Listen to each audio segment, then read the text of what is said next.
Cyber group അവൻ്റെ അപ്പൂപ്പൻ്റെ group പോയി പറയാൻ പറ. അവൻ്റെയൊക്കെ അപ്പൂപ്പൻ്റെ അമ്മയ്യപ്പൻ്റെ ഗ്രൂപ്പ് സൈബർ. അങ്ങനെ ഗ്രൂപ്പ് പാർട്ടിക്കില്ല. പാർട്ടി മെമ്പേഴ്സാണ് പാർട്ടിയുടെ സൈന്യം. മനസ്സിലായില്ലേ? പാർട്ടി മെമ്പേഴ്സാണ് പാർട്ടിയുടെ സൈന്യം. അല്ലാതെ സൈബർ ഗ്രൂപ്പ് ഒന്നും പാർട്ടിയുടെ അല്ല. അത് ആൻറ്റി പാർട്ടിയാണത്. Completely anti party, anti Marxist. എന്നെ മാത്രമല്ല ഒരുപാട് പേര് പണ്ട് ഷൈഡേജ് ചെന്ന് പറഞ്ഞല്ലേ. അത് പോട്ടെ, ഞാനത് കണ്ടിട്ടേ ഇല്ല. കാരണം എൻ്റെ മൊബൈലിൽ ഈ സാധനമില്ല.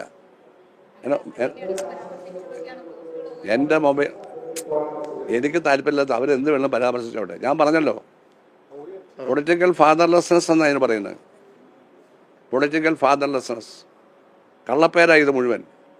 ഇതൊക്കെ ഈ അമ്പലപ്പുഴയും ചുറ്റുപാടുള്ള ഒരു 10-15 പേര് ചെയ്തതെന്നൊക്കെ എനിക്കറിയാം. അത് പോട്ടെ, ഇവിടെ യാതൊരു പ്രശ്നവുമില്ല. അതിനൊക്കെ നല്ല മറുപടി ആൾ കൊടുത്തോണ്ടിരിക്കുക. നമ്മൾ പോലും അറിയാത്തവരാ മറുപടി കൊടുക്കുന്നത്. പൊതുയോഗം വെച്ച് ധൈര്യം ഉണ്ടേ പറ. പിന്നെ പറയാലോ ഇവിടെ നിന്നിട്ട് ഇതൊക്കെ ഒന്ന് പറയാൻ പറ. ഇതൊക്കെ ആർക്കാ പറയാം? നിങ്ങളുടെ നാല് ചീത്ത പറയാൻ ഒരാളെ ഏജന്റിനെ വെച്ചാൽ നിങ്ങളെ അവർ ചീത്ത പറയാം. അതുകൊണ്ട് എന്ത് മനോസുഖമുള്ളൂ എന്ന് പറയുന്ന പോലെ ഉള്ളൂ.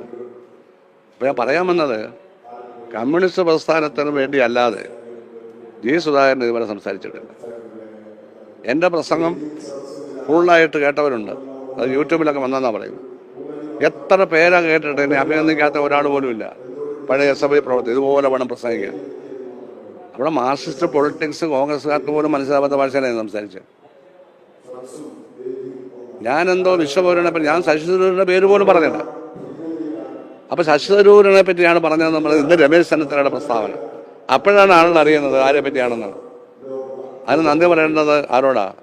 രമേശ് ചെന്നിത്തല. ഞാൻ അയാളുടെ പേര് പോലും പറഞ്ഞിട്ടില്ല. ഞാനൊരു പോയിന്റാ പറഞ്ഞു. വിശ്വപൗരൻ എന്ന് പറയുന്നത് ആരാണ്? ശ്രീനാരായണ ഗുരുവാണ്, മഹാത്മാഗാന്ധിയാണ്, നെഹ്റുവാണ്, ടാഗോറാണ്. ഇതൊക്കെ ഞാൻ പറഞ്ഞത്. ഈവൻ EMS പോലും വിശ്വപൗരനാണ്. അതുപോലെയുള്ള കോൺട്രിബ്യൂഷൻ നടത്തുക, അല്ലാതെ ഏതെങ്കിലും UN ഉദ്യോഗസ്ഥന്മാരായിരുന്നവരെ പറ്റിയല്ല. എന്തേ ഞാൻ പറഞ്ഞുള്ളൂ. വളരെ ശശി തരൂരിനെ പറ്റിയാണ്. ഞാൻ ആ പേരൊന്നും പറഞ്ഞില്ല. അത് രമേശ് ചെന്നിത്തല ഇന്നും പറഞ്ഞു. അവിടെ വെച്ച് പറഞ്ഞില്ല. എന്താ പറഞ്ഞിരിക്കുന്നത്? ഇതൊന്നും പ്രശ്നമല്ല. അപ്പം ഞാൻ ഒരു ബ്രാഞ്ച് കമ്മിറ്റി മെമ്പർ മാത്രമാണ് പാർട്ടിയുടെ. ഇവിടെ ഒരുപാട് മുൻ മന്ത്രിമാരുണ്ടായിട്ടുണ്ട്, മുൻ മുഖ്യമന്ത്രിമാരുണ്ടായിട്ടുണ്ട്. അവർക്കൊന്നും ഇല്ലാത്ത ഒരു പ്രാധാന്യം നിങ്ങളെനിക്ക് കൽപ്പിച്ചു തരുന്നത് എനിക്ക് വളരെ സന്തോഷമുണ്ട്. ഞാൻ നല്ല ആരോഗ്യത്തോടെ ജീവിച്ചിരിക്കുന്നു ഈ വയസ്സിലുമെന്ന് നിങ്ങളാണ് ഇപ്പോൾ അറിയിച്ചുകൊണ്ടിരിക്കുന്നത്. ആ നന്ദി എനിക്കുണ്ട്. എൻ്റെ വായിൽ നിന്ന് മാർസൽ ലെനിനിസം പഠിച്ച് പ്രായോഗികമായി നടപ്പാക്കാൻ അറിയാവുന്ന എന്നിൽ നിന്ന് ഒരു വാക്കും അതിനെതിരെ